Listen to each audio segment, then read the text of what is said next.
Assalamualaikum warahmatullahi wabarakatuh. Selamat pagi, Lur. Kali ini kita akan membahas tentang penanaman porang, masalah porang, Lur ya. Di kebun saya ini kita cuma sharing aja atau berbagi pengalaman atau kisah saya waktu menanam porang ini. Mungkin bisa dapat menjadi referensi jenengan-jenengan semua. Kalau baik, kalau tidak baik ya jangan diikuti. Ini cuma cerita atau ngobrol saja. Jadi dulu itu saya mempunyai kewaswasan untuk menanam porang ini, Lur. Jujur sekarang ini porang lagi primadonanya, lagi naik daun, lagi ngetren, lagi booming di daerah sini. Sekitar ya 1 tahun terakhir ini lagi istilahnya lagi meledos. Nah ini sebenarnya tahun kemarin di bulan 6-7 tahun 2020 itu sebenarnya saya sudah ditawari bibit porang. Waktu itu harganya masih 1 kilo 20.000 sampai 25.000. Sudah umbi itu, Lur. Tapi saya masih belum ngeh, intinya gitu. Terus semakin ke belakang itu semakin tinggi dan kelihatannya semakin ramai orang-orang untuk melakukan pembudayaan tanaman porang ini. Dulu itu saya nggak ngeh itu apa, karena faktor keamanan, Lur. Soalnya ya juga dengar cerita keamanan, jadi ya ada orang-orang yang tidak bertanggung jawab, intinya ya rusuh-rusuh lah, Lur. Intinya jadi mau menanam itu nggak berani, soalnya ini lahan saya sama rumah saya itu juga jauh. Saya dapat lahan di sini sama rumah itu perkiraan perjalanan 45 menit sampai 1 jam. Tapi ya sebenarnya sudah kenal sama orang sini. Lalu semakin menuju akhir tahun dan ternyata masyarakat banyak yang ingin menanam porang, Lur. Nah itu saya sudah mulai goyah antara lanjut enggak. Jadi ya minta informasi sana sini antara lanjut apa tidak untuk menanam porang itu. Dan harganya pun bibitnya sudah mulai merangkak naik. Semakin naik. Terus dikasih saran, ini sudah banyak orang yang menanam porang, insya Allah masalah keamanan ya insya Allah ya tetap aman lah, soalnya sudah banyak yang menanam porang. Jadi ya petani ya sama-sama ngawati atau mengawasi lah tanaman porang, entah tetangganya, bareng-bareng lah intinya gitu, Lur. Nah di situ saya mulai tertarik dan di saat saya tertarik harga umbi sudah mulai 1 kilo isi 2 isi 3 itu 40 sampai 45.000. Nah, ini saya telat lagi nih. Terus harga katak sudah ini 260.000 ini, termasuk katak super katanya gitu, sudah agak besar.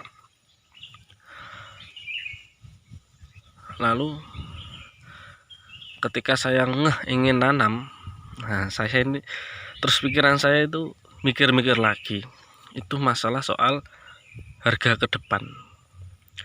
Saya takut ya, agak was-was ya, harga segini melonjak tinggi, nanti di saat orang-orang menanam harga terus anjlok atau turun. Nah itu saya jadi mikir lagi. Terus akhirnya angan-angannya gini, saya kalau saya ndak melangkah ya nggak akan nanam porang.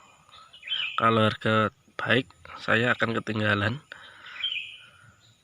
terus kalau harga turun gimana? Nah, terus saya begini, akhirnya saya beli katak lur.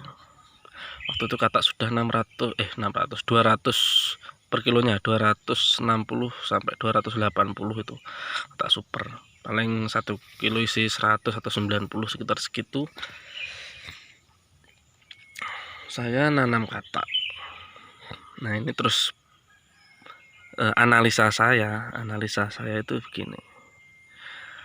Saya nanam katak itu saya beli 18 kilo kalau nggak salah.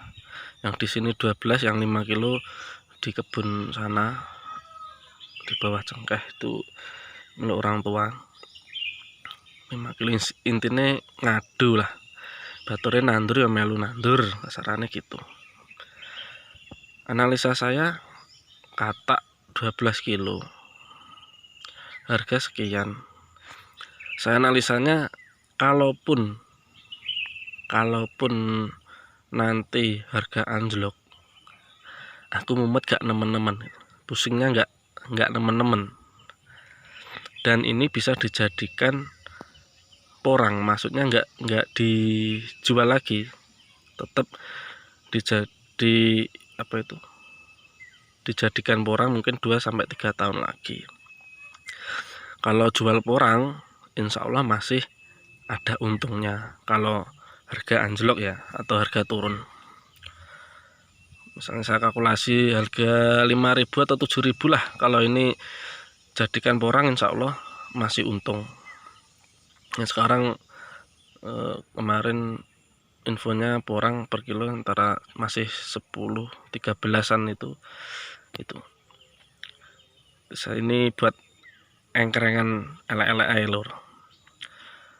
Terus kalaupun harga masih stabil, masih bagus, saya bisa jual bibitnya. Nah, ini kalau jadi umbi kan sudah bisa dijual. Nah, insya Allah ya tetap masih laba kalau harga bagus. Itu analisa saya. Ya intinya selain pemula, kurang modal, dan masih was-was, intinya gitu lur. Saya petani saya pribadi maksudnya. Tuh, jadi analisa saya begitu. Terus nah, ini dapat informasi lagi, mungkin gini lur ya, ini saya itu mau melangkah itu ya karena ya nggak uang sedikit, jadi banyak bertanya, banyak mikir. Mungkin kan ada beda yang intinya yang pemberani itu, tapi saya bukan tipe seperti itu. Mungkin ada yang setuju, ada yang tidak. Ya, sebelum melangkah itu banyak referensi, nyari referensi lah gimana baiknya. Walaupun harus di sebuah kita ingin mencapai sesuatu harus ada keberanian, itu juga penting. Harus ada melangkah, nggak mikir sana sini. Terus ternyata sekarang itu harga masih kelihatannya semakin membaik lur, membaik. Di sini saja ada yang masih ditanam, ini sudah ditebas. Maksudnya nanti kataknya atau umbinya itu sudah bisa dibeli ketika panen, uangnya sekarang. Jadi harganya agak miring. Jadi sampai segitu sekarang ini daerah sini itu. Belum dipanen sudah dikasih uang. Nanti kalau panen untuk saya misalnya gitu. Sampai ada bantuan dari bank untuk petani porang. Itu khusus untuk petani porang lor. Bunganya rendah. Jadi ya benar-benar itu uang digunakan untuk porang. Nah, tahun ini semakin banyak kerjasama seperti itu. Itu kerjasama sama dinas pertanian atau perkebunan itu.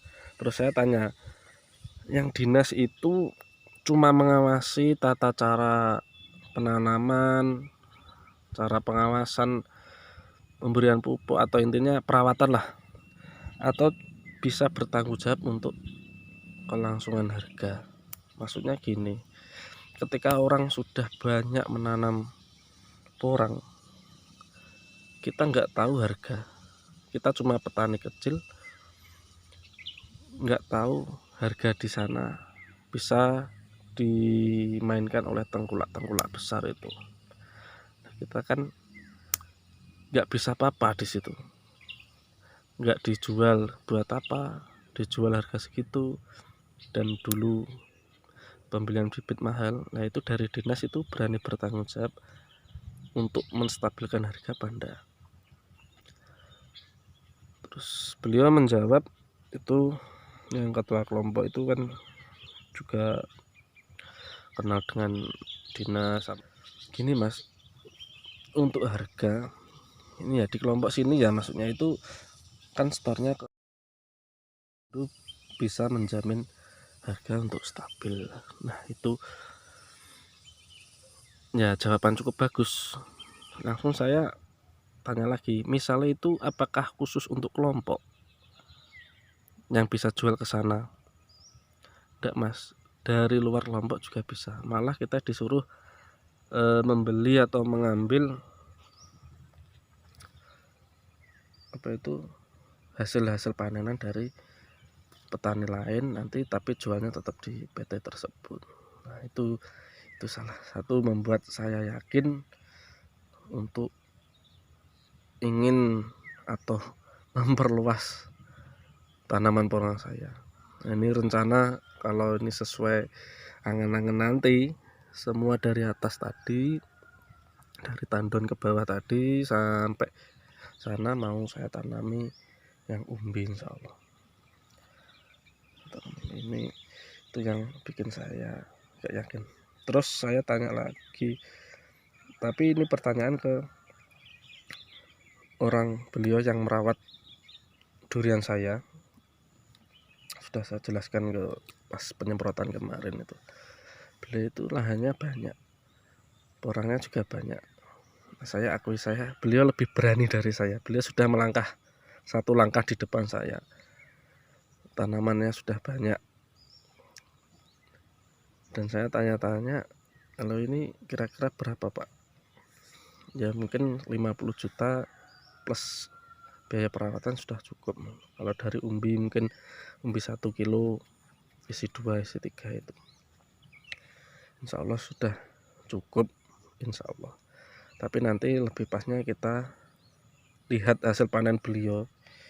Lihat hasil panen beliau itu nanti kira-kira biaya sekian dapatnya berapa nanti bisa buat referensi karuane lur modalnya piro gitu. Jadi saya sudah bismillah untuk melangkah.